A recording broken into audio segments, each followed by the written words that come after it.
This is The Wheel Weaves, a Wheel of Time podcast with no spoilers. Welcome, listeners. This podcast is safe for first-time readers because it's made by a first-time reader. I'm your host, Dani, and I'm the one who's taken on the task of reading through this 15-book mega-series. I'm joined by my co-host, Brett, who's a longtime fan, and he's acting as my tour guide on this journey. Before we get into things today, we want to welcome Quinn Alexandra and Nikki Caro to the Wheel Weaves Patreon team. We also want to recognize Michael Powell, who upgraded his pledge. Thank you to you wonderful humans, and we're super excited to have your support. This episode, we're going to be talking about Chapter 25, The Traveling People. Yeah, and I love this chapter. There's so much to unpack here. Yeah. And it's got like one of the best comebacks I've ever heard ever in it, so I'm really excited for that. Oh, yes. And it was from Perrin. Yeah, which is surprising. Exciting and surprising. A little bit surprising. Yeah, to be in Perrin's head and have some interesting things happen, I was happy for. Yeah. Yeah. I mean, it's a good thing, because we did get that like sass level from his other chapter. That's true, yeah. And this time he just goes like all the way in. Okay, so do you have a fact to start us off with today? I do, and this one's kind of cool because it's Perrin related, and I thought it was good because this is a Perrin chapter again. So the fun fact for today is actually about the Capitoline Wolf, which is a bronze statue that is depicting the scene from the legend of the founding of Rome. It's like a super famous statue. It has Romulus and Remus suckling at the teat of a giant she-wolf. And I pulled up a picture so you know what I'm talking about. Oh, yeah, I know that one. Yeah. Okay. Usually if you Google it, Capitoline Wolf, you'll see it and recognize it. And the interesting part about this statue is that, according to legend, the grandfather of the twins Romulus and Remus, who are said to have founded Rome, he was overthrown by his brother, and the twins were ordered to be cast into the Tiber River. And then after they were cast into the river, they were rescued and cared for by a she-wolf until a herdsman found them. Right. And that's really interesting because it's very similar to what happened to Perrin and Egwene. They both got cast into the river, and this is very similar to what happened to Egwene and Perrin because they both got cast into the river and then were rescued by a she-wolf and were found by a herdsman, Elias, right? So it's a very similar story. And the really interesting take on this is that in Roman mythology, wolves are associated with Mars, who's the god of war and agriculture, and we just talked about Mars because Moraine told them to follow the red star, which could be taken as Mars. Right. So it's like a very similar draw to what happened to Romulus and Remus is what happened to Egwene and Perrin. Right. When you say they were rescued by a she-wolf, what are you talking about? Dapple, the she-wolf, the pack leader. Oh, right. Yeah, because I guess Elias isn't a she-wolf.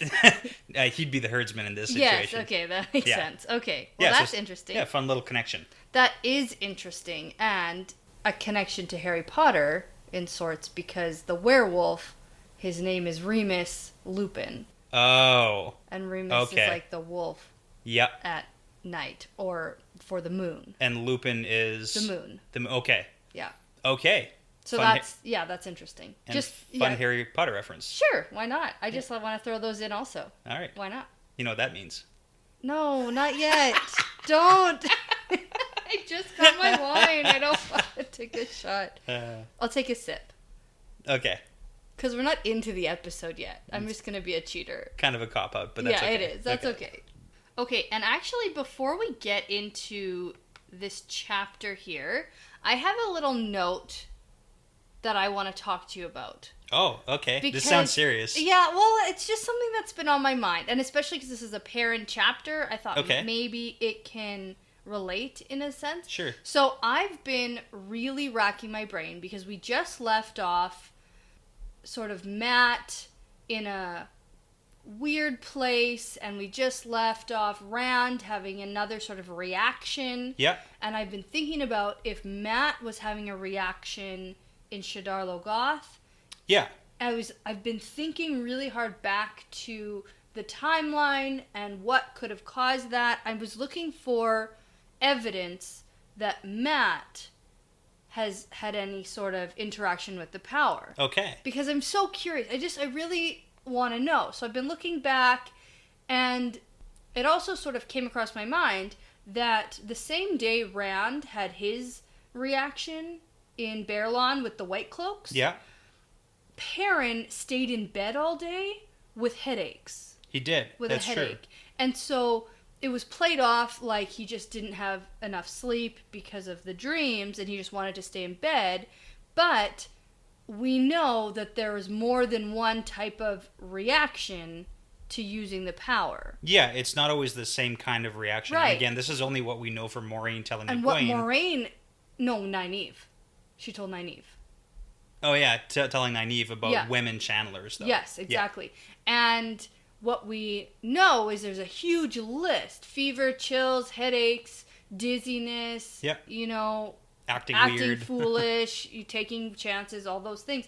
But in that list, it's like headaches and dizziness and presumably maybe not wanting to get out of bed. So now I have in my mind that maybe Perrin was also having a reaction that day. Okay. So maybe all three boys are able to in some fashion? Maybe. Okay. I don't know. So what's your question? It's not a question, it's just a note I wanted to talk to you about. Just a thought, because I think I just dug myself deeper into a hole. Like I was looking for answers, and I just came out with more questions. That's a good point. Okay. So I'm just lost, and I'm looking to you for clarity, very well knowing that you can't give me any. Yeah, that's true. I was gonna say I can't really say anything. So you have some points, and some of those points are good, and some of them are not so good. But that's where we're at. Okay, but I just wanted to put that out there. Like, on the recording, on the record here. Yeah, I know we talked about the whole Matt thing, and is that, or was it just Matt being the fool, right? Typical Matt fashion, but it's a little bit different. And again, with Perrin, same idea. It's hard to say at this point. Right, and I really don't know if there was anything specific that we even saw. Yeah, and that's also tough to say because it's from Rand's perspective. Yes. And it's what Rand sees. Yeah. Well... If I come out with anything where I can definitively say this is a probably definitely situation, I'll let you know. Yeah, and I'll be watching for it too. So. Yeah, but I just wanted to tell you that I for sure have been thinking about it. Okay, that's good. Okay, but let's get right into this chapter. Chapter 25, The Traveling People. I wrote in my notes here, like nomads, maybe? Like nomadic people. Yeah, that would make sense. Yeah, the people who travel. That's literally what nomad It seems like means. A title, yeah. Yeah, but there's a picture of some leaves, and the last time we saw that was chapter 16 with the wisdom. Yeah, when Nynaeve shows up in Bear Lawn. Right, and so I don't have anything about that. Yeah, not a ton of a connection there. No. We left off last chapter with Matt, Tom, and Rand on the Spray heading down the Arenal toward Whitebridge. Matt is acting all weird. He 100% stole the dagger. Yep. Plus, Rand had a reaction to using the one power, but doesn't know what's happening to him. And this chapter heads back to Perrin and Egwene, and we last left them with Elias, the crazy wolf man, and they are going to make their way to Caemlyn with him and his friends, the wolves. And plus, we got some info that Perrin is able to communicate with wolves. Yeah, although he's kind of denying it still. A little bit, but he's accepting that he can. Yeah. This is kind of like reminds me of Nynaeve, who like knows she can, but knows also very well that she completely is capable, but doesn't really want to believe it. Yeah. That's really what it comes down to, I think. Absolutely. And it's like those two rivers values of like magic is evil, the one power is evil, Aes Sedai are evil. Anything close to it is also evil. It's all bad. Yeah. So I think they just need to break free from their misconceptions? Yeah, barriers maybe. Yeah. Holding them back. Yeah. Okay, so we're in Perrin's perspective this chapter. I thought maybe we'd get into like Egwene's or something, but whatever. Not yet. No, so they're on their way now, walking through the woods, and Egwene is riding Bella. Both seem to be concentrating on the wolves. Yep. A little on edge. Perrin knows that it won't do any good to let Egwene know about how much he can actually sense where the wolves are. He isn't sure how he knows, but he knows that the rest of the pack is relatively far away. Yeah, this is neat because we're starting to kind of get a feel for the insight into his powers. So we know now that he can tell like rough distances of how far away wolves are. And how many. Like last time when he knew there were a dozen males running with Byrne. So it's like it seems that this power is kind of unlocking itself a little bit as we progress through the days. Yeah, that's fair.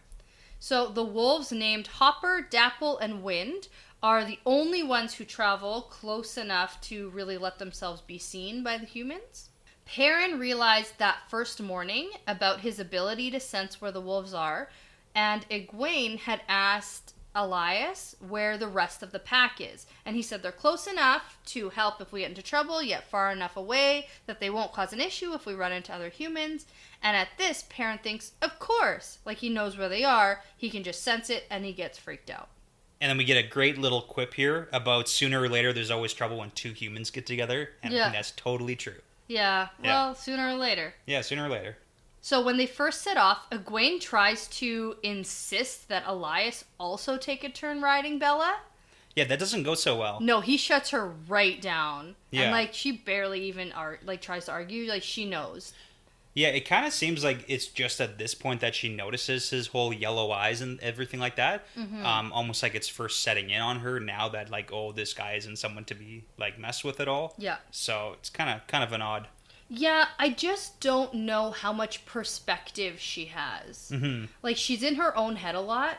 And, I mean, I bet if we get an Egwene chapter, we're probably going to see that more. Yeah. Unless she gets better at it, the more she's out of the two rivers. And Perrin's not very good at, like, sharing his feelings for what's going on. All, yeah. No. And, I mean, how well could he share that with him right there? Yeah. Right? So, I mean... It's taking her a little bit longer to realize because she's quite stubborn and her way, she's a tough lady who, you know, we're all equals here. Yeah. And that's her stance always. And it's like, not always. Yeah, not always. When a man who can talk to wolves at his command, you know, they can just kill you. There are times to hold your tongue, Egwene. Yeah, and if he wants to run, then let him run. Exactly. So Perrin notes here that since meeting Elias and the wolves, he doesn't have any more dreams of Baal-Zaman, but instead, all of his dreams are of him doing just sort of normal, everyday things, but the wolves are there. Yeah, and this is, again, kind of unlocking the whole powers of the wolves. Yeah. Because he's really specific in his phrasing here, where he always remembers there's a wolf close by, and he uses the words, they're guarding against what comes. Oh, okay. I missed that. Yeah, okay. That's how Perrin describes it. So it's almost like the wolves in his dreams are acting as guardians for his dreams. Oh. Yeah. Okay. And then I guess, that's interesting. So it's like they're guarding maybe even against Baal-Zaman coming into his dreams. That's what it seems like. Like, cool. Again, coincidence isn't really something we see very much. No, and I also have a note right here where it says I start to wonder about timelines. Mm-hmm. So are we assuming that when we sort of like switch back and forth, it's all about the same time from where Rand and Matt are? Like it's kind of vague about how many days it's been, and it's kind of tough to keep track because sometimes it's referred to as a couple days or a few days. Once in a while we get like 4 days into their journey. Yeah. And here we get like 3 days after they've met Elias. But it's been vague about how many days it was before they met Elias. Right? I've been trying to like timeline it out to see where they are. Did Rand have his dream where he's only concerned about Matt after Perrin met the wolves? So let me just clarify here. Are you trying to see if the dreams line up for the same day or the same night? night? I'm just like wondering where they are in comparison to where the other boys are and to where Moiraine and Lan are right now. You know, like I'm just trying to see, because if they're all in the same world traveling together, like where are they, what day? So they're all doing the same timeline right now. Yeah. But it's hard to say exactly where Which along day, that. Yeah, exactly. right? Like we do get the whole 3 days here, yes. it mentions, but again... After he met Elias, right? So it's hard to exactly count, but we definitely are on the same timeline. Right. Okay. So that's as close as we can get. Yeah, that's what I Right figured. now, anyways, that's as close as we can get. Yeah, and that's fair. But then that also makes me think about how Rand had only a thought of Matt in that one dream. So then maybe Perrin had stopped having those maze dreams. Yeah, that's true. At that point. Or maybe Rand can't think of Perrin in the dream... If Perrin's not there. Or if Perrin has wolves guarding his dreams. Yeah, maybe. It's possible. Okay. So that's not completely far off? It might not be. Oh my god. Yeah. You can give me something. Yeah, it might not be that far off. Okay. You're so annoying. Okay, so yeah, here it says 3 days they journeyed. So that is since meeting Elias, and the whole time they've basically just walked from sunrise to sunset, and Elias is a very good hunter, obviously, considering how long he's lived in the woods by himself. Like, he'd have to get he's got good like at hunting. wolf-like abilities there too. Yeah, or like he wouldn't eat if he wasn't good at hunting, so... Yeah. We also talked about with Tyler that Elias was like ahead of them, catching all the food. Yeah. So like there's a chance that Perrin and Egwene would have been okay if Elias wasn't like taking all the food. Yeah, that's true. But again, we don't know for sure that he was stealing every rabbit, just like most of them. Perrin thinks about how he would be willing to go hungry if it meant he could do without the wolves. And I think it's interesting that this connection to wolves makes him so uncomfortable that he would rather just like not be around them at all at this point. He doesn't seem very excited about having like a suit. Like Egwene's all on board with having powers. I think that's why I compared Perrin to Nynaeve with not being excited to have the powers that she has. Yeah, that's a very good point. Or he has, yeah. So they're walking along and looking for a place to make camp for the night when 3 huge mastiffs dart out from some trees in front of them, and Perrin immediately starts whirling his sling above his head like he's gonna pelt the dogs with stones and make them run away. And I get this reaction because mastiffs are scary. Yeah, that's what Kyle has, right? Yeah, your brother. Yeah, so my brother has a gigantic mastiff, and it terrifies me too. Yeah, I don't like it at all. I don't care for it. No. It comes up to my chest. Like, I don't... It's too big. It's too big, and it might be really gentle, and he's actually a moron. Like, he's not a smart dog by any means.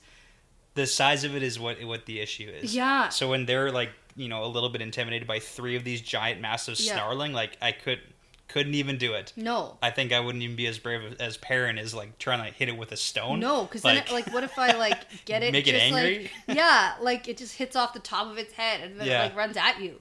Yeah. I couldn't even imagine when those dogs get mad. Like, no thanks. No. So this is interesting too because Elias seems to like expect these dogs or like know them clearly, especially by what he does next, but he knows how to deal with them without violence. So it's just kind of a neat thing that he's aware of these specific dogs just in the middle of the woods.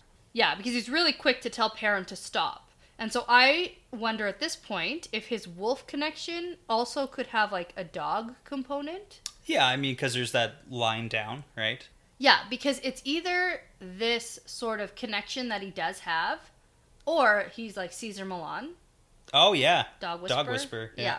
But I'm wondering if like Perrin would have picked it up too, or like maybe he's too new at this. Yeah, because we do see that his powers are unlocking slowly. Yeah, so Elias puts a finger up at the dogs and whistles, and the dogs stop growling and lay down.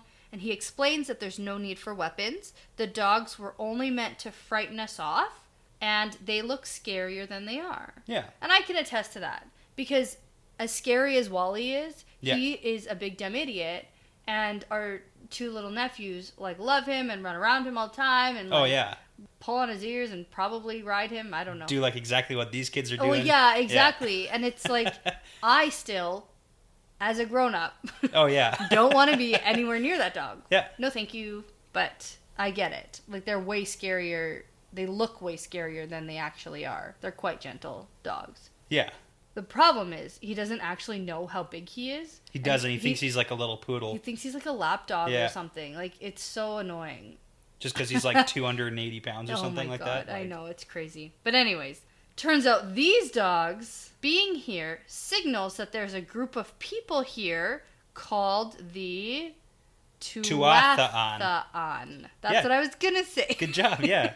Yeah, the Tuatha'an or the traveling people. These are the nomads, or the Tinkers. The Tinkers. The Tinkers. And that's basically the way I refer to them for the rest of the chapter? Yeah, that's okay. Okay. Yeah, we'll know what you're talking about. And I have a glossary definition for you. Ooh, so that means it's time for glossary definitions with Brett. So, with the Tuatha'an, the glossary defines them as a wandering folk, also known as the Tinkers or as the traveling people, who live in brightly painted wagons and follow a totally pacifist philosophy called the Way of the Leaf. Things mended by Tinkers are often better than new, but the Tuatha'an are shunned by many villages because of stories that they steal children and try to convert young people to their beliefs. So they're basically gypsies. Yeah. Yeah. I also compare them to Amish people. It's like a combination, yeah. Yeah. Yeah. Interesting. Okay, I'm glad we had a definition there because that just took care of like 3 pages of descriptions. It does.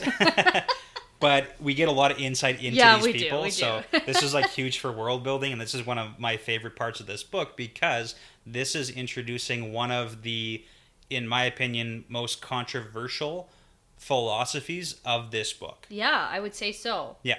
Even the way Perrin gets riled up. Yeah, super controversial. Yeah. And I know a lot of people who read these books can sometimes take a really strong stance one way or the other. I believe it. Oh, I believe that people are good at taking strong stances. I think so too. That's a good way to put it.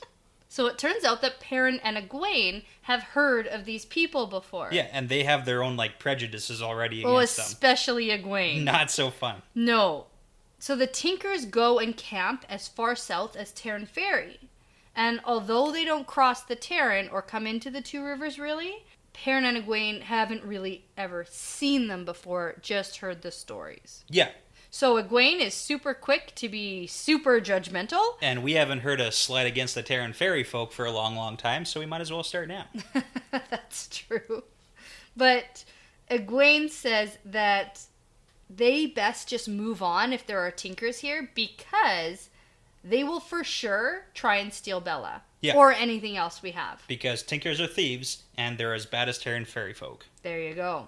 So, apparently, they have the reputation not to be trusted and steal things, and everyone knows the Tinkers will steal anything. And Elias says the Tinkers make him sick, but they don't steal any more than any other type of people. Yeah, and I just want to talk about this because he clearly has some sort of disagreement with them, which definitely comes to light later on in this chapter. Well, I mean, yes. We'll touch on that. Yeah, we'll talk about it when we get there. But it's also kind of a good note that he knows who they are.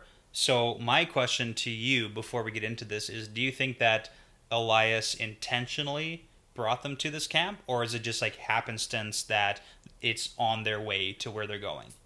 Well, now originally I would have said that this is happenstance. Okay. Because if they're traveling people... Yeah. It's hard to know where they might be. Right. And they've been walking for like 3 days. Now, it doesn't say how long these people set up in one camp for. That's true. Like, right? They might stay there for a couple months. Right, exactly. Or a couple days, but... Or whatever. So, and it looks like they're quite set up. Mm-hmm. So, it's likely that maybe Elias had come across them or noted that they were there. Yeah, or had the wolves tell him, like, they're nearby. Right. Or maybe on his way to where he was camping 3 days ago, where they found him. Yeah. Or whatever it was, a week ago, he knew they were there and decided that this would be a nice sort of pit stop for them. Yeah, okay. Except that it seems to me like he's really reluctant, and it's Perrin's idea to go and there is camp definitely some reluctance from Elias here. So it might have been an accident, because it doesn't really strike me like Elias wants to be around anyone ever. Yeah, he says he doesn't. He literally says, "No, I don't want to be around people. I don't like people." Yeah. So. But yeah, we'll come back to that because I want to touch on a few points afterwards. Yeah, so it is at this point that Perrin suggests that they go see if they can camp with the Tinkers tonight. And he thinks about how Mistress Luhan had a pot that was mended by Tinkers, and she claimed that it was better than new. And so Perrin, being like a true smith, really wants to see how they do it. Yeah. He wants to learn some things. But he wasn't allowed to, I think. Yeah, it didn't even come up. Yeah. But, I mean, they still have tomorrow. Maybe. So Elias is a little reluctant here, and Perrin asks if there is some reason why they shouldn't, but Elias can't really give an answer, and I just think it's that he really just doesn't like people. Yeah. And we definitely find out shortly that it's also because of their philosophy. Yes. That he doesn't want to go there. Yeah. So he says, very well, but he gives them a heads up about how these are very foolish people who talk a lot of nonsense, and Perrin and Egwene have to remember to keep their secrets to themselves. And that's like just generally good advice. And I wish that Elias could tell, Rand and Matt that. Yeah, but Rand and Matt have been told it. That's true, and they just don't listen. Multiple times. Multiple times, and they just do whatever the fuck they want anyway. Yeah. So they make for the Tinker's camp, and Perrin can feel that the wolves won't be coming with them. Interesting tidbit there. That he can feel it? Yeah. So the camp is full of wagons everywhere, and these are those really brightly painted ones. Yeah, yeah. And they're full of people dressed in like crazy, bright, unmatching clothes. And there are kids playing all over the place and music playing, and it just looks like kind of a little fun community. Yeah, and all honestly. the mastiffs, the kids are playing with them like we talked about. Yeah. So as they enter the camp, the music stops abruptly, and an older man walks up to them. He bows and says, "You are welcome to our fires. Do you know the song?" Yeah, and the song is not capitalized. No, but I also, at first, reading through this, thought, like, is this like a password situation? Oh, okay. Like, what's the password? Yeah, to get into the camp. Yeah. Like, do you know the song? Yeah. Like, I thought it was just a cryptic way of saying, like, and I thought Elias was gonna, like, say something that would, like, allow them into the camp. Yeah. No, it's Didn't not happen. that. I'm completely wrong. Yeah, so it's a formal greeting, basically. Yeah, and then Elias says back, kind of like a weirdo. Well, again, formal greeting. Weirdo. "Your welcome warms my spirit, Mahdi." Right? Something like that. Mahdi. "As your fires warm the flesh, but I do not know the song." And clearly, like, he knows these people. First, because, like, he knows the guy by name. And second, because he talks all weird. Like, he knows how they speak and like to be addressed. So, the old man here, Mahdi, I guess, says, "Then we seek still. As it was, so shall it be. If we but remember, seek and find." Yeah, so that was like a big, whole, formal introduction. It was stupid. And I... But yeah, you're right about Elias clearly knows these people. Yeah. Because the Mahdi, and it's Mahdi's his title, we find out really shortly, that the Mahdi knows about Elias's friends, in quotations, being the wolves. Exactly. So, like, there's clearly some sort of connection beforehand, before they just got here now. Yeah. And he says, like, "The meal is almost ready. Join us, please." But then he kind of hesitates and asks Elias if his friends will be joining, because they frightened the dogs so. Yeah. And Elias drops the act and says, "They'll stay away." Rain, is it? Yeah, Rain. Rain. But not spelt normal. No. Raen, yeah. Yes. Yeah, Just it's for, the fancy way. Just for fun. So he says, "They'll stay away, Rain. You should know that by now." And so he, like, drops the, like, fancy weird act and is just like, introduction's over. Come off it. Yeah. Yeah. Well, it clearly annoys Elias because they've run into each other enough that this is clearly a situation that has caused some tension in the past too. Yeah, and Egwene here dismounts off of Bella, and then another tinker comes over to take the reins, and Egwene hands them over, but, like, really reluctantly. Oh yeah, expecting the tinker to, like, steal Bella. Oh yeah, like, I don't want to give her up, but I'm thinking, like, I'm sure these people are fine. Although I am slightly concerned for Bella's well-being, as always. Getting stolen. Yeah. She's been through a lot. Yeah, she has. Like, considering her life prior was just, like, going from Rand's house to the village and back. Yeah. Back and forth, back and forth. Well, like, who knows what she did before these books started. Oh, yeah. Adventures of Bella. Yeah.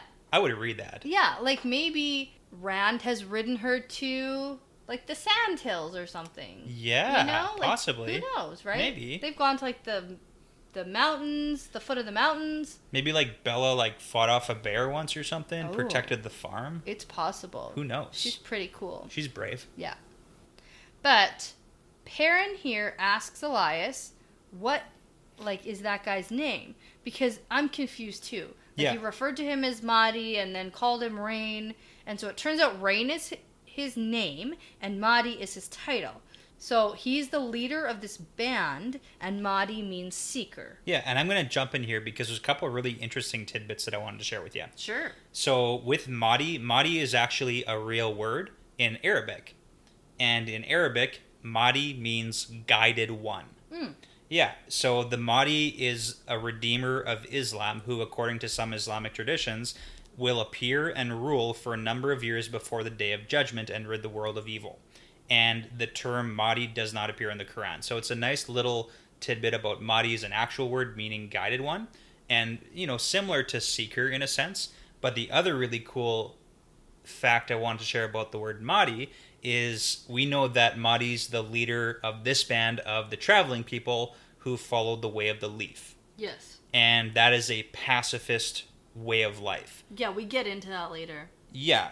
And I wanted to bring this up because pacifism is a key element in Hinduism, and the main person who practiced Hinduism was Mahatma Gandhi. Yeah. And if you take the beginning and end of Mahatma Gandhi, you get Mahdi. Yeah. I actually did have a thing in my brain where I thought this sort of sounded like Gandhi. Yeah. Yeah. It's kind of like a fun little playoff. So I don't exactly know where the connection actually comes from, but it's just like little interesting points that are related to each other. Yeah, that's really cool. Yeah.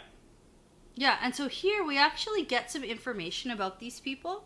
So they travel all over because they are searching for a song. Hence the weird greeting. Do you know the song? Yeah, do you know the song? So they lost the song during the breaking of the world, and if they can find it again, the paradise of the Age of Legends will return. And I just say, this kind of sounds nuts. Yeah, I was going to ask you because Elias clearly doesn't really think much of this. He's like, they don't know what the song is. They've never heard it, but they're going to know it when they hear it. Yeah. But they don't know how it's going to return the paradise of the Age of Legends. So... And they've been looking for it for nearly like 3,000 years. And yeah. Elias thinks they'll be looking until the wheel stops turning. Yeah. So do you think that the song is an actual, like, real song? Or do you think it's just an idea or, like, a principle? Okay. So I think at first, Yeah. when he's talking about this, it's like an idea or something Yeah. along those lines. But then later on in this chapter, when they're talking about the Aiel men... Yeah. Do you start to think it's an actual song? Because Okay. he goes, we're not going to find the song in the Aiel because they don't even sing. Yeah. They're not even allowed to sing songs or like listen to music once they become men. Yeah. Whatever. So like that's when I started thinking to myself, oh, it's an actual song they're looking for. It's an interesting play because it sounds like it's just a philosophy. Like, but no, it's even more nuts than it sounds. Okay. I think. Yeah. What? No, that was Are you good. smiling at me? No, that was really good. I like that. Okay.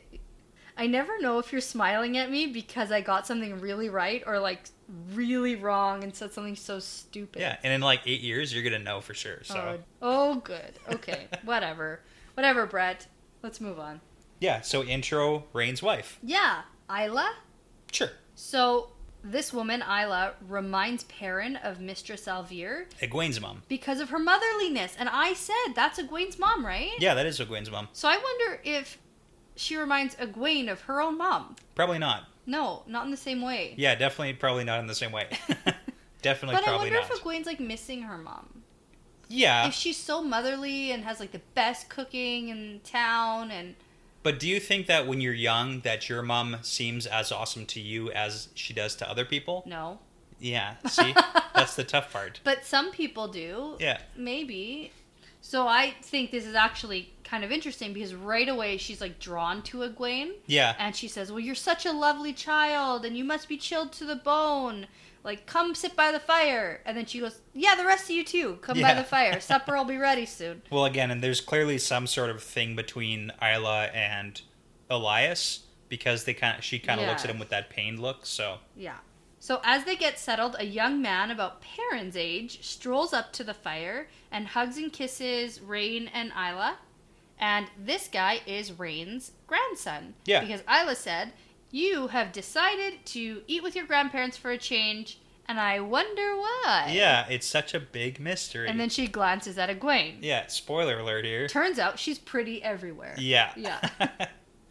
So the young man crouches down by the fire in front of Egwene and introduces himself as Aram? Arim? Yeah, Aram. Aram? Yeah. Just to her, though. Like, he doesn't acknowledge anyone else. You're kind of a dick. Yeah, it seems that way. But he likes the pretty girls. Well, who doesn't? Yeah, and it's funny because to Perrin, Aram reminds him of Will Alcine, who apparently courts all the ladies and convinces all the ladies Playa. Oh, yeah, super He's a playa. big fuckboy, really, is what it comes down to. In, like, all of Two Rivers. Yeah, oh yeah. Well, he comes up from Devon's Ride and courts all the boys. Nope. Nope. Well, maybe. You don't know. Who knows what its preferences are? I'm going to try that one again. Okay. Yeah, so he comes up from Devon's ride and is apparently very good looking and courts every girl in sight, but makes every girl feel special, like the attention he's paying to other ones aren't important. And, yeah. Yeah. Just the worst kind of guy. So it's right for Perrin to, like, not like him very much. Yeah, do you think that he's being a little bit defensive here because up until, like, 2 weeks ago, if that, Egwene was supposed to be promised to Rand, and Rand is, like, Perrin's best friend? Yeah. Yeah, and there's a little bit of, for like... sure. Hey, what about Rand? Yeah. Yeah. Well, Aram, how do you say it? Yeah, Aram. Aram yeah. says, I have waited for the first rose of spring, and now I find it here at my grandfather's fire. Oh, yeah. And I say, nice. I bet he's used that a few times. This guy is smooth. With who? Every other girl he's ever met. Oh, maybe. It's been a long spring that's been terrible. If you have a line that good, you don't just throw it away after you use it once. Maybe. Yeah. Okay. He seems okay, though. No? No? You don't like him? Do you like Aram so far? He's alright. He's okay, okay. I don't know. Oh. He didn't strike me as, like, the worst. Well, he's kind of rude to the guests. He clearly doesn't eat with his grandparents, and just coming over here for a pretty girl. Yeah, okay. Whatever. I like the attention he's giving Egwene. I like when Egwene gets a little attention. Yeah. So, Perrin does start to feel a little overprotective of Egwene here. Yeah, it seems that way. And at first, it strikes me a little bit as, like, jealousy. But okay. I don't think that it's, like... I don't see something romantic between Perrin and Egwene. Yeah, I think it's more like protector. Yeah. It's like, that's my friend from Two Rivers. Yeah, and you again, are nobody. They're coming into a tinker's camp who they have a lot of prejudices against about them stealing people away and stealing things. Yeah. So this guy coming up to Egwene, like, I can get why he's a little bit on the defensive. Yeah, and then Perrin is, like, looking out for Rand, for sure. Looking out for his buddy's girl. Yeah. So Perrin says loudly about how the dogs are so big and he's surprised all the children play with them. Yeah, it's good to interrupt them, right? It's like literally anything he can think of to just like say out loud. How about those dogs? Yeah. Just more like just like a I'm here too. But Aram just kind of smiles here a little bit condescending, I think. I think very condescending. Okay, good. Yeah. And he says that the dogs will not harm anyone because they are trained according to the way of the leaf. Yeah. And I just say, oh, this is just some more hokey-pokey stuff that these people believe. And don't worry about glossary definitions because we get it all on the page here, which is kind of nice. Yeah, it's a lot. But anyways, paraphrasing, basically, no one should ever harm anyone for any reason. Ever, ever. There is never an excuse for violence, and Perrin can't quite understand this concept because he is definitely like a self-defense guy. Yeah, and it's a neat little way the writing goes here because it's like a Q&A that we get a lot of real deep details about this. I don't know if I want to say religion, but like philosophy, this way of life, right? Because they clearly think of it as of prime importance. Yes, it's the way they live. It's a way of life. Yeah, and if you disobey or if you go against, you are essentially cast out. Yeah, or you're shunned. Gone. Yes, which is why they're similar to Amish. Yeah. So it's like a cross between Gypsies, Amish, with their philosophy. Right. And the whole philosophy about the violence and why you shouldn't do violence, a key important note here is because violence does as much harm to the one who does it as the one who receives it. Right, so like the whole axe and tree metaphor? Yeah, where the tree may get chopped down, but the axe gets his blade dulled. Yes. Yeah, so that's kind of like the prime principle there. Yeah, and Perrin just can't get it. And he keeps on saying things like, what if someone tries to hit you or rob you or kill you? Like you can defend yourself. Or... Yeah, and Rain answers, well, I would basically just talk to the guy. Why do you want to hit me? Yeah. Why? Well, that's just going to get you hit more, probably. Probably. Yeah. And he goes, I would just run away, or I would hope that the guy would not be too harmed if he chooses the way of violence. And it's like he'd basically just like give his life.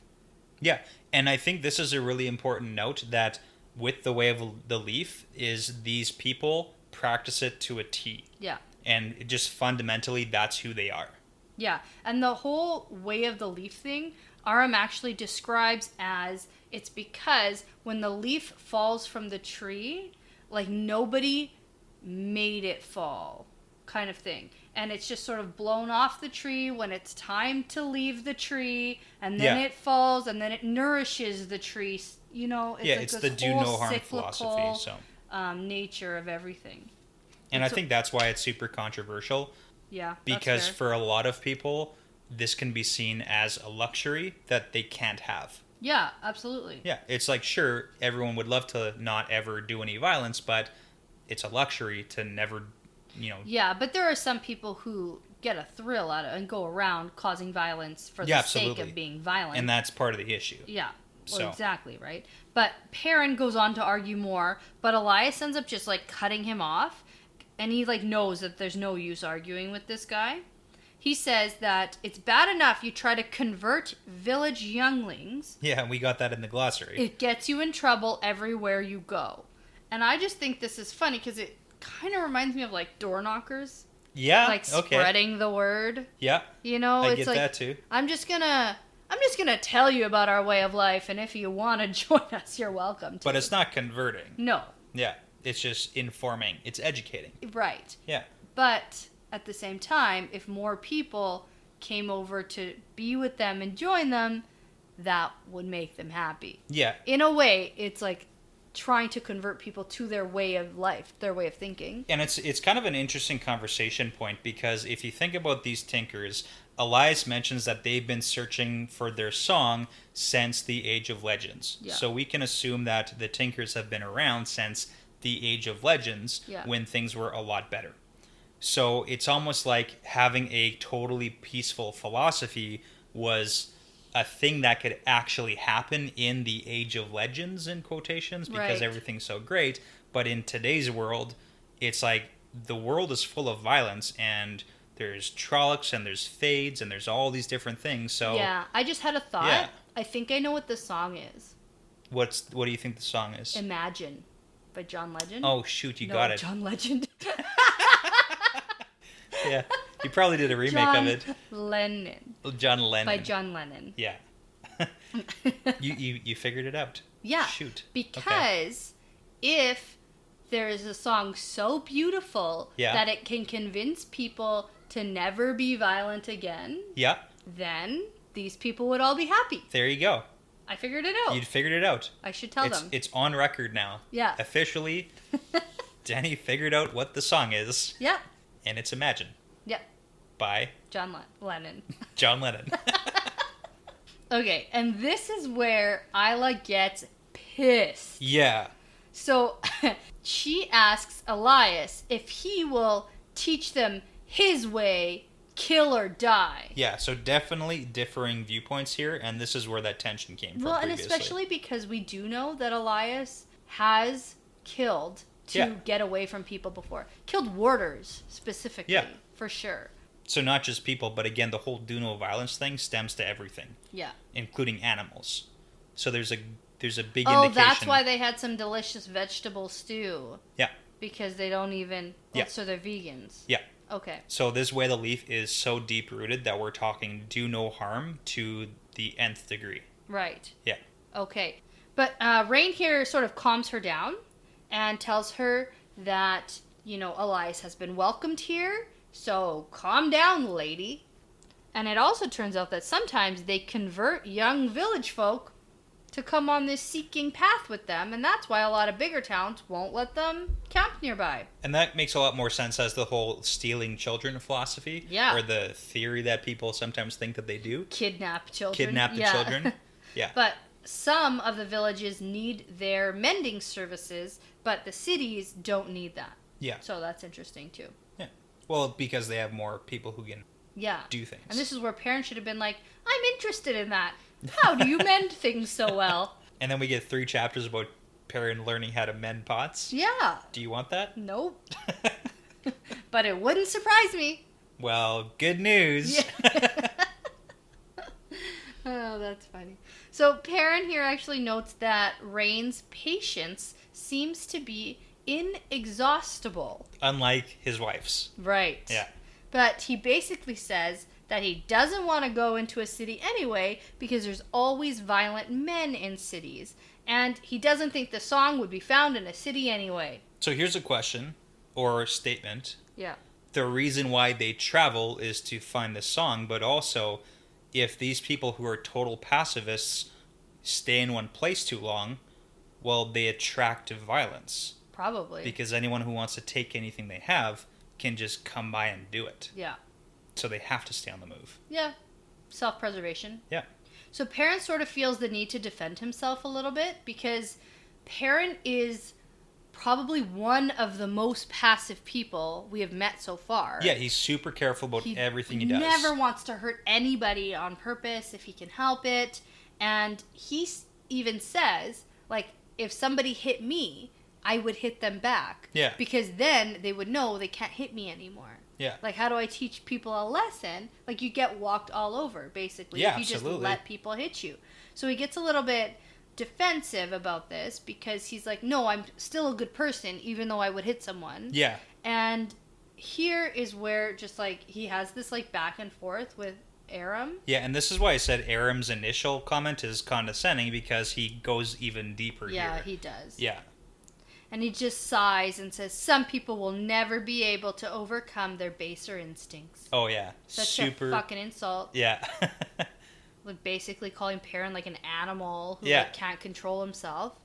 And this intro's the best comeback, and I love it. So Perrin says, I'll bet you get to run away a lot. yeah.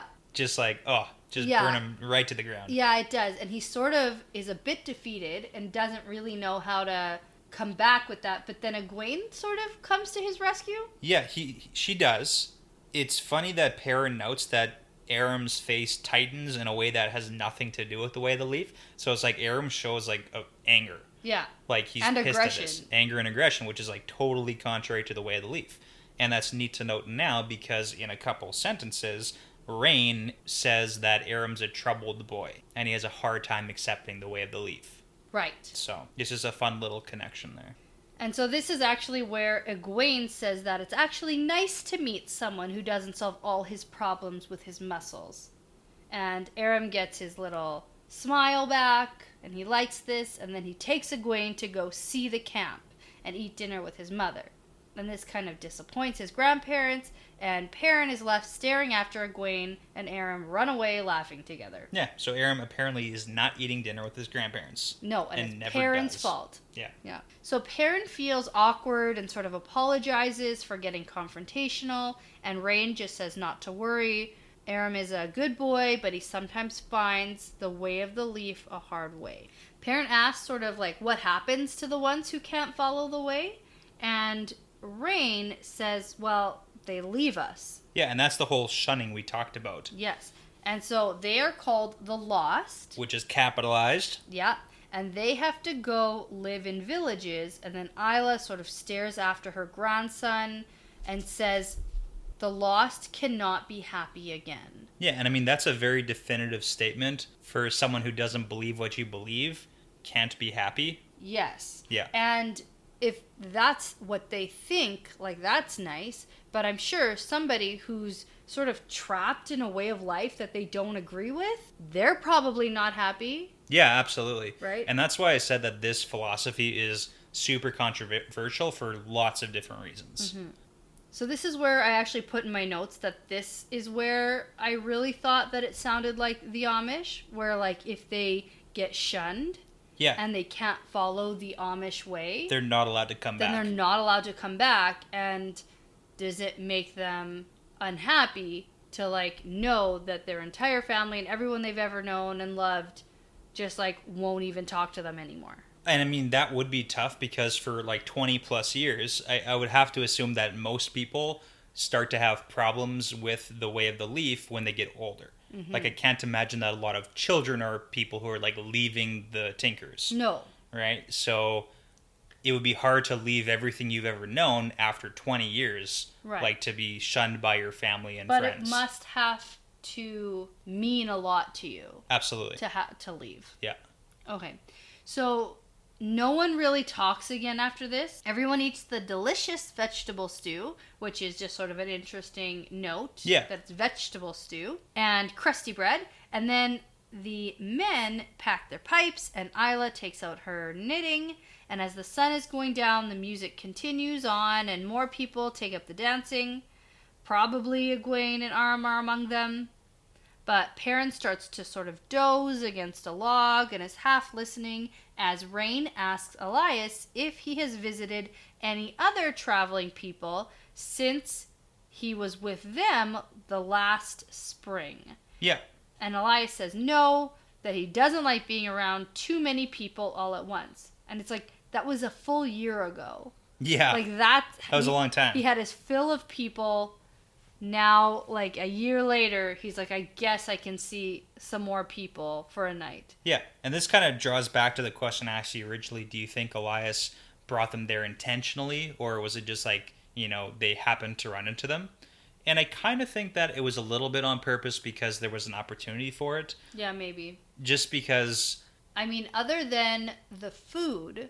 Yeah. I don't really know what Elias is gaining from this interaction. I don't think it's about Elias gaining anything. I think it's about Perrin and Egwene gaining something where they can get like maybe a little bit more rest, a little bit more at ease. Because, I mean, if Perrin can sense that Egwene is so uneasy around the wolves, like maybe Elias is like, okay, we go with the Tinkers for a couple of days, she'll relax, then we can continue on the journey. Right. And they can get some more substantial food in them. Maybe. Okay. So, like, I think Elias might be doing this just out of maybe kindness. Yeah, which doesn't seem right. He's not a mean guy, but he's also a little bit off, so. Yeah, and he's not, like, empathetic and... He's not empathetic to a normal degree, but it doesn't mean he doesn't have empathy. Okay. So. All right. Yeah, just a thought. Right. Okay, so Rain has a story to tell Elias that he thinks might interest him. And Elias agrees to listen. And Rain says that it begins in the Waste, when a group of these traveling people were crossing the Waste 2 years ago. And Perrin sits right up and asks, the Waste? There are people crossing the Aiel Waste? Yeah. And so I'm actually going to pass this off to you to summarize this story. Awesome. Okay, I was hoping you would do that. Yeah, because I know that you were so excited for this, so... Yeah, there's a ton of really good information here, so I'm going to unpack a little bit of this at a time. Yeah. So the first thing Perrin's surprised about the Tinkers crossing the Waste is such a surprise because now we know that the Tinkers are like pacifists, totally non-violent, and the Aiel, who live in the Waste, are the exact opposite. Like warrior desert people, and all they do is fight and kill. Yeah. Right? So that's a huge part of surprise. And Elias goes on to say that there's a few people who are allowed to travel the Waste. So we have the Gleemen. So Gleemen are allowed to cross the Waste probably because they're like entertainers and storytellers. And it's the entertainment. Probably. Yeah. Right? It doesn't say they don't like being entertained, even though they fight a lot. Yeah. Honest peddlers, because even desert warrior people need to trade with someone. Yeah, they need stuff. They need stuff, right? And not everything grows or is made in the Waste. And then the Tuatha'an are allowed to cross, but we also find out that the Aiel actually avoid the Tuatha'an. Yes. So it sounds like they interact with Gleemen and peddlers, but they completely avoid the Tuatha'an. Okay. You also skipped over... I didn't. Okay. I left it for last. Oh, okay. Okay. And most importantly, the merchants of Cairhien used to be able to travel there before the tree and before the Aiel War. Right. And when you say before the tree, yes, this made me think of the war that Tam was in. Because I have a page of notes on this. Oh, good. Yeah, okay. Oh, yeah, nice. I have like a couple jot notes. All right. So so let's go into this. So back in chapter 6, we had Tam's fever ramblings, and the tree we found out was a Vendosora, which is the tree of life. Yeah. Yep. And from what Tam said, and from what the glossary says, it's said to make no seed, but they brought a cutting to Cairhien, a sapling. A royal gift of wonder for the king. They never make peace, never, but they brought a sapling, a sign of peace. 500 years it grew, 500 years of peace with those who make no peace with strangers. Why did he cut it down? Why? Blood was the price for Avendor Aldera, blood the price for Laman's pride. So we can assume that the they is the Aiel who brought the tree, the sapling, to the Cairhienin. Yes. And then we have the Aiel War, which was the next part. And in Tam's fever ramblings, he says, they came over the dragon wall like a flood and washed the land with blood. How many died for Laman's sin? They called them savages. The fool said they could be swept aside like rubbish. How many battles lost, how many cities burned before they faced the truth, before the nation stood against them, the topless towers of Cairhien burning in the night like torches, all the way to the shining walls they burned and slew before they were turned back, all the way to, and then it stops. Right. Now, the last important point about Tam is that he ends by saying on the slope of a mountain. And we know that the slope of the mountain that Tam found the baby on is Dragon Mount, which is right beside Tar Valon, which are the shining walls, because we got to see that in Rand's dream. In Rand's dream, right. Yeah. So it sounds like the Aiel, who were in the waste and made peace, gave the sapling to Cairhien, and the Cairhienin were allowed to travel into the waste until Laman cut down the sapling, which sparked the Aiel War, which caused the Aiel to flood over the dragon wall, invade the main, land piece that we have here. All the nations didn't think they were anything but savages, but so many places were burned down. Yeah. Cairhienin was destroyed, essentially, and they fought all the way to Dragon Mount, where Tam said he had to get away from the smell of it, the sight of it. He heard a baby cry. There women fight alongside the men, sometimes, but why they had let her come, I don't. Gave birth there alone, before she died of her wounds, covered the child with her cloak. The cloak blew away, the child was blue with cold. Should have been dead too. Rand is a good name. So it sounds like this Aiel woman on the side of Dragon Mount had Rand. She died from her wounds. Tam found Rand on the side of Dragon Mount. And we know that this war was 20 years ago. We know that the war was 20 years ago. So that puts a date on Rand. Exactly. So we know Rand is 20 years old. And it sounds like Rand is an Aiel born child. Yeah. On the side of Dragon Mount. And we get clarification later in this story that women fight alongside the men if they want to. Yeah. Yeah. So we can definitively say that the woman was Aiel who gave birth to Rand. Yeah. Whereas that was just speculation before. Exactly. Okay. And then Tam was fighting in this war at Tar Valon on Dragon Mount, where he found Rand. Right. So that says a lot about Tam as well. Yeah, well, for sure it does. And I already have my Warder speculations about Tam. Yeah. And so if he was fighting at Tar Valon, there's a good chance. There's a possibility. That he at least is connected to Warders and Aes Sedai, who basically all, I guess, live at Tar Valon. True.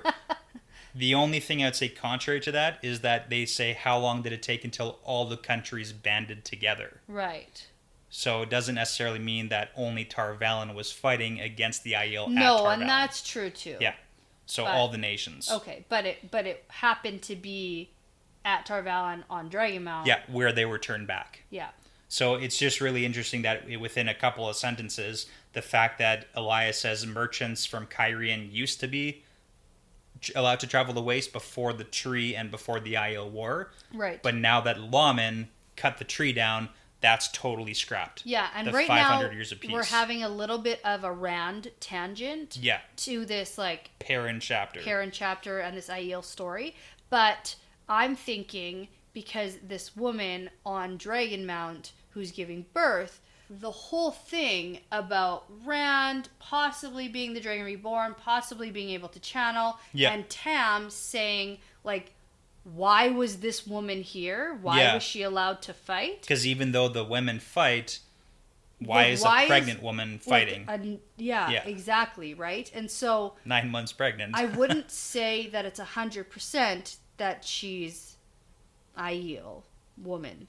Okay. Right? I have one glossary definition for you in a couple minutes. That's going to change your mind. Okay. Yeah. Because that's just sort of where my line of thinking went with that, but I jumped the gun a little bit, but only by a page. Okay. So that's the first sentence, and then we get a little bit more introduction into Rain, continuing with his story. So he mentions that the Aiel completely avoid them, and that they refuse to come near them when they do travel the waste, so they can't even get close. He also says, sometimes I worry that they might know the song, though I suppose it isn't likely. Among Aiel, men do not sing, Isn't that strange? Except for battle chants and the dirge for the slain. Right. So you kind of brought that back too from previous. Yeah. And then he goes on to talk about a little bit about the Aiel. So we get a bit of an info dump on how the Aiel live and work. And he says this story is specifically about a group of Aiel who went into the Blight. Right. He mentions that young Aiel often go into the Blight. So we can assume that these warrior folk go into the Blight to kill stuff. Like for training, probably. Yeah, for like fun. Yeah. But specifically, he says some of the young men go alone, thinking for some reason that they have been called to kill the Dark One. Okay. So usually they go in small groups. Yeah. But did you have any thoughts as to why sometimes young men go alone? No, to be honest with you, I completely missed this sentence. Okay. So just think about it now. Some young men who are possibly destined to go insane and die a horrible death, maybe go into the waste by themselves to kill the Dark One? Maybe. Okay. Yeah. Maybe ones who like have figured out that they can channel. Yeah, it's kind of like an allusion to the fact that the young men in the Aiel culture who, if they know they can channel, instead of going crazy and dying, they go and try to kill the Dark One. Yeah, for sure alludes to that. Yeah, and it makes more sense for the next sentence because they say most go in small groups to hunt Trollocs. Yeah. So it's like usually they don't go in there to die, they usually go in there just to hunt and come back. Yeah. And then 2 years ago, there was a band of the Tinkers who were crossing the waste, and a group of young women who we get a little bit of a glossary definition here because Elias mentions that, Aiel girls don't just tend the houses, right? They can fight. Well, and Perrin is just so surprised. He is shocked by this. He can't believe it. You mean they don't just braid their hair and wear kerchiefs and clean the houses? Make honey cakes? Yeah. Yeah. So the glossary definition is for the Thardaris Mai. Right. And so it's time for another glossary definition with Brett. All right. So according to the glossary, it literally means maidens of the spear. So one of a number of warrior societies of the Aiel. So we can allude that there's many different warrior societies of the Aiel. Sure. Unlike any of the others, it admits women and only women. A maiden may not marry and remain in the society, nor may she fight while carrying a child. And that's interesting because we just know about Rand with the woman who sometimes fights, who was carrying child. She technically wasn't supposed to be allowed to be there. Okay. Okay? Yeah. Any child born to a maiden is given to another woman to raise in such a way that no one knows who the child's mother was. Okay. That's an interesting point. That is and very interesting. They have a quote, "You may belong to no man, nor may any man belong to you, nor any child.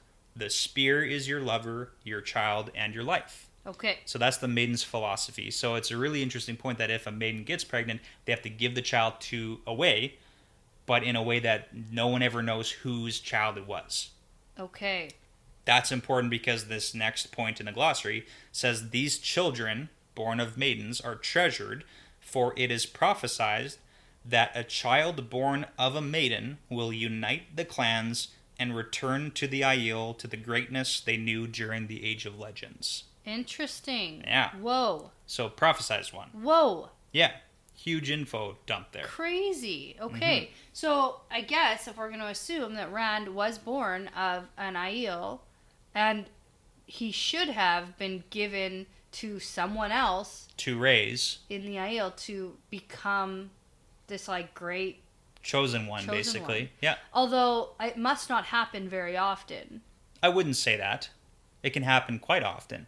It's just any maiden can't keep their child, essentially. Right. So is it just that maybe one of these kids is going to grow up to be great? Or is it prophesied that like all of them? No, it's prophesied that one will grow up to unite the clans. Okay. And return them to the greatness that they had during the Age of Legends. Okay. And that's why it's a treasure to have a child, because you want your child to be the chosen one. Okay. Essentially. There is so much here. Yeah. That I would never have even... Like, I connected the whole Tam fever dream. This is the war Tam fought in. Yep. But because I'm not going to the glossary... Yep.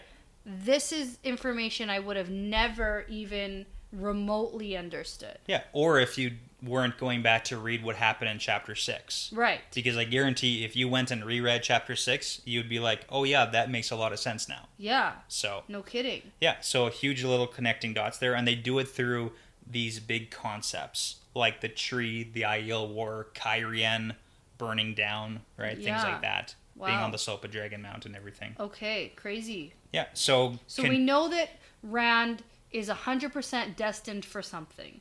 Like, it certainly sounds that way. That's the way it's set up, for sure. Yeah. And now we get some, like, hard facts. Yeah. Some proof laying down right here in the words that Rand is definitely meant for something. Yeah, but the best part of this story is, what does that actually mean? Right. Because we don't know what that means. No, we don't. Yeah.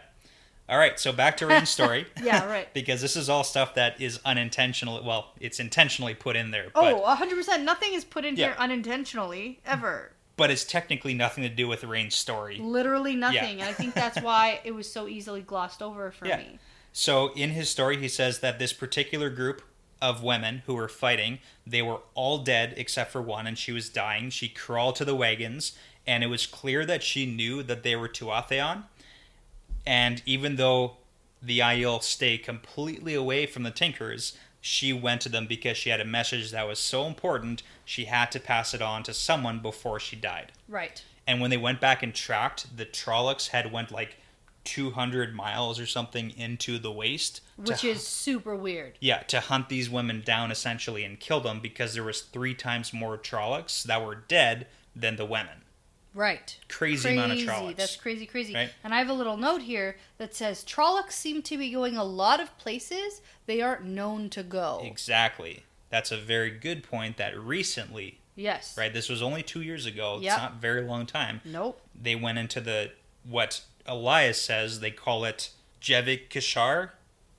Okay, sure. That's my take on that. Yep. But it translates to the dying ground. So they call the waste the dying ground. Yeah. And that's why they don't go there. So it's like... He says, actually, Elias says, they wouldn't go 100 miles into the waste if all the Murdral in the Blight were driving them. Yeah, which is really interesting because they were, just like you said, in Shadar Logoth, and they've been going into the waste, and places where they don't go. And they are 100% known since the Trolloc Wars to have never gone into Shadar Logoth. Yeah. Until they have reason to go. And just a little asterisk here. How badass are the Aiel that the Trollocs called their homeland the dying ground? Yeah. Like, that's pretty cool. Yeah, that's It's good. not like some mythical shadow monster is going to eat your soul in Shadar Logoth. Yeah. It's literally like you're going to get murdered by the desert warriors. Yeah. Super cool. Yeah. They're tough. Yeah, that brings back to the question of someone asked who would win, the Aiel or the Dotharki. Oh, yeah. In our first Yeah. question and answer. And I said, no question, Aiel win, hands down. Yeah. This is evidence This is right why. there. Not a chance. Okay. Dotharaki are done. So, side note, Perrin recognizes that Elias knows a lot about Trollocs. Like a lot. Like a lot. And then Elias doesn't even respond and just says, go on with your story. He like waves it off. Yeah. So we're going to come back to that because we get one more little tidbit there. Okay. So then we get a word-for-word account of what this Aiel woman said before she died. So she says, Leaf Blighter means to blind the eye of the world, lost one. He means to slay the great serpent. Warn the people, lost one. Sightburner comes. Tell them to stand ready for he who comes with the dawn. Tell them. And then she dies. So to this is only 2 years ago. Yeah. So 2 years ago. So Crazy. this Okay. unpacks a little bit. So Leaf Blighter and Sightburner, we learn are Aiel names for the Dark One. So the Dark One is meaning to blind the eye of the world, Right. which we got a reference. Which we still don't even know what the Eye of the World is. We don't know what it is, but if the Dark One means to blind the eye of the world, and we have Baalzamon telling Rand that the Eye of the World will not serve you. it's not going to serve you. Did they tell you it would serve you? Yeah. And then we also got that the Dark One means to slay the Great Serpent, and we heard Baalzamon say that he intends to strangle Rand with the corpse of the Great Serpent. Right. Elias is really confused about this because he's like, well, you can't kill time itself, but it kind of sounds like the Dark One wants to kill time itself. Well, yeah, and that just goes back to the prologue. Yeah. Because Elon yells at Dragon Mount lose. Yeah, who just like imploded Like himself. Mountain lose. Yeah. He yells at him and says it will not be done until time is dead and the shadow is triumphant. Yes. Right? Yeah, that was a great recollection. Thank you. And that was all just from my brain. That was right from your brain. You didn't even look at notes or anything. That was awesome. Okay. But yeah, he says exactly that. So this brings back to the prologue. This seems to be the concept that the Dark One... And that was my theory right from the beginning. Yeah. That if time is dead, then the Dark One wins. It kind of makes sense, yeah. And so if he's meaning to destroy time itself, stop the wheel from turning... Yeah. Then he wins, and it's like darkness forever. Yeah.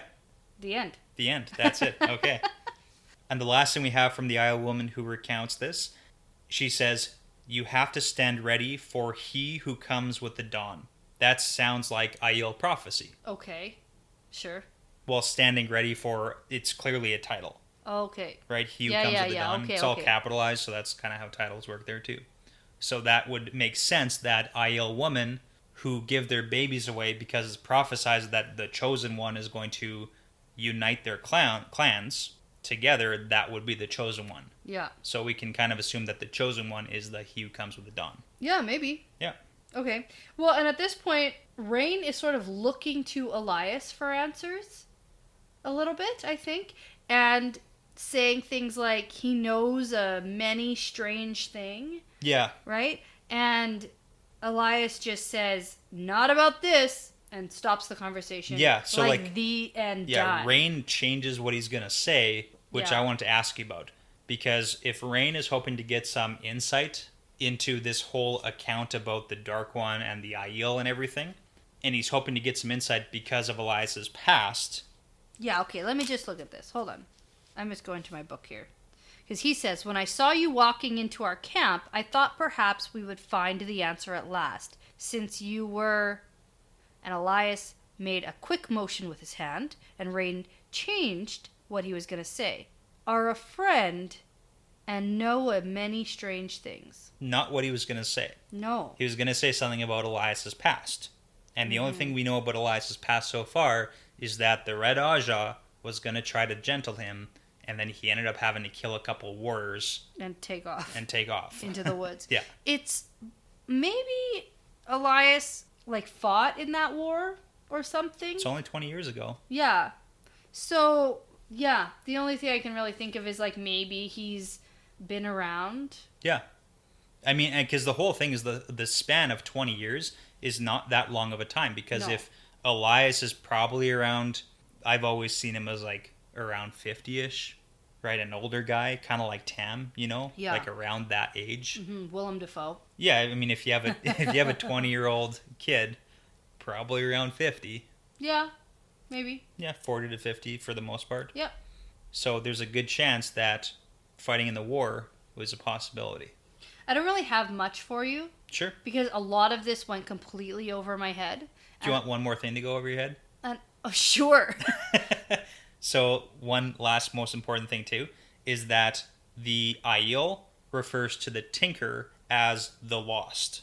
Yeah. So Rain mentions that when the Aiel calls the Tuatha'an the Lost, we know that the Tuatha'an call those who can't follow the way of the leaf the Lost. Right. So it's like the peaceful people call the ones who can't be peaceful the Lost, and these warrior folk who clearly don't follow the way of the leaf call the people who do follow the way of the leaf the Lost. The Lost. Right. I think it's just a way of describing people who aren't like you. Who are very different from you. Yeah. Do you want to hear a joke about clouds? I do want to hear a joke about clouds. Well, I don't think I'm going to tell you because it's just going to go right over your head. Shoot. Get it? Yeah, I get it. That's the worst. Because everything went over my head. That was a terrible joke. No, it's a good one. You should be on board with the dad joke. It's a funny joke, okay? I think it's funny. Okay. So at this point, Perrin is just sort of trying to figure out this girl's message. Maybe he can figure it out on his own. Yeah. Because everybody's just sort of gone quiet and the conversation's over.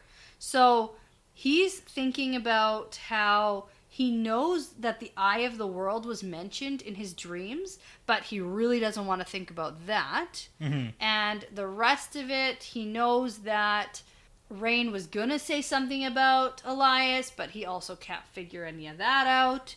So not much in terms of Perrin figuring anything out, actually. I mean, each individual character here only has such a small piece of the story, and we as the reader get everything. Yeah. So we can kind of figure out a lot more than Perrin's ever going to be able Well, to. you can. I was in Perrin's boat. So... if you had have reread yeah. the chapter in the glossary... Well, yeah, but I'm not allowed to go into the glossary.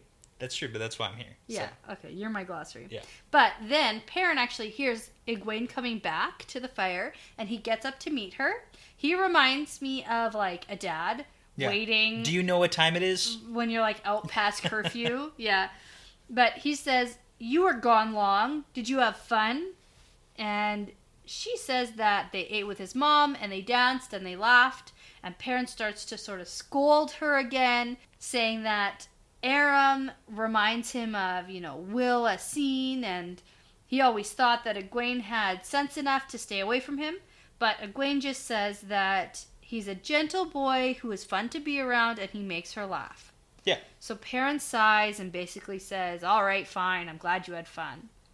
And then at this, she throws her arms around him and starts crying, sort of about how she thinks Rand and the others are dead. And Perrin thinks Rand would know what to do. And I love this so much. He's always so good with the ladies. Because that's exactly what Rand thought about Perrin. Yeah. Yeah, and I said, haha, boys are funny. Yeah. So they just know. Rand has an easy way with the girls. Yeah, right. Yeah. And that's exactly what Rand thought. Yeah, it's like an identical thought process. It is. It's funny. So Egwene says, "Tell me they're alive." And he's all sort of uncertain and sort of pats her head awkwardly. And he says, "Yeah, they're alive." And she says, "Good. That's what I wanted to hear. Thanks, Perrin. Good night." And like gives him a kiss on the cheek. And she goes off to meet Isla to go into the wagon together. And Perrin is just like bewildered by Egwene's behavior. And he thinks Rand would have known what to do. Yeah, none of that makes sense. Yeah. So yeah, it turns out no boys ever know how to handle anything women do. Yeah, I can say that with confidence that that's true. That's sort of how it works. But in the distance, he hears wolves howling, and he sort of shudders to think about wolves, and he thinks, oh, well, I'll have plenty of time to worry about wolves tomorrow. But he's wrong, because he meets them again in his dreams. Which again leads to the whole fact that these wolves seem to be guarding his dreams. Yeah. Which doesn't sound like such a bad thing. No. If it's preventing this Baalzamon from getting inside of his dreams. No, I like this wolf-ish thing. Yeah. I do too. I mean, honestly, if anybody came up to me and said, hey, you have a superpower now, I'd be on board with it. Yeah, that's a good one. Yeah. Whole Dr. Doolittle. Literally anything. Yeah. Anything would be good. I like it. Yeah. I'll take any superpower. Especially if, like, wolves are going to be on your side. Yeah. Like, that's a good animal to have at your disposal. It's like if instead of, like, gerbils or something. Yeah, like, oh, you can have a swarm of gerbils come to your aid. I was going to say our dumb cats. Oh, yeah, that'd be worse. Like, if I could communicate with, like, Ariel and Tinkerbell. Yeah. It would be the worst. That's not helpful in my life. You know what would suck is that you could communicate with them and they still just wouldn't care. No, they would just still fuck around and meow while we're trying to record. Yeah. Yeah. It would be like no help. No, it'd be nothing. Yeah. You know what is really helpful? A huge pack of really aggressive, smart animals. Yeah. The opposite of our cats. Sounds better. Yeah. But anyways, that is the end of this chapter. Yeah. And that is going to be the end of our episode. Yeah. So I'm excited to get into the next chapter because I know it's called Whitebridge. Ooh, so they finally arrive at a destination. So I don't know who it is yet, though. So I said somebody arrives at a destination. Yeah. Yes. Okay. I'm mostly thinking it's probably Matt and Rand and Tom. That would make the most sense. But it also could be Moraine, Lan, and Nynaeve. It could be. Who we haven't heard from in a while. That's true. Yeah. I mean, probably being by boat is faster, but their boat was going so slow. Super slow. Like when they passed that one tower, it was like 10 days to Whitebridge. So here's a question. Do you think that we're going to skip over 10 days of information? Yeah. Probably. Okay. Because if they're getting to Whitebridge... Yeah. Already? And probably so... It's called Whitebridge. So I can't imagine that they have 10 days of stuff and then they get to Whitebridge. I have to imagine that in the chapter called Whitebridge... Something happens in Whitebridge? Something happens in Whitebridge. Okay. I'm hoping anyway, because otherwise, I don't know. I'm never putting anything... Yeah, you never know. You never know. But I think that will do it for this episode. So thank you, Brett. And I think we can definitively say that it's part of the pattern now. It's part of the pattern.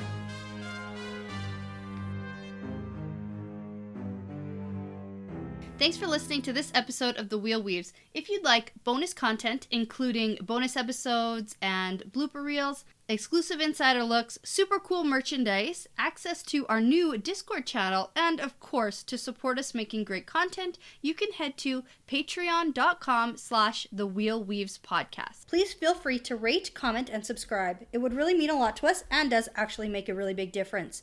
Tell your friends or anyone who might like us or anyone who's thinking of getting into the series who might want to follow along with us. You can find us on social media.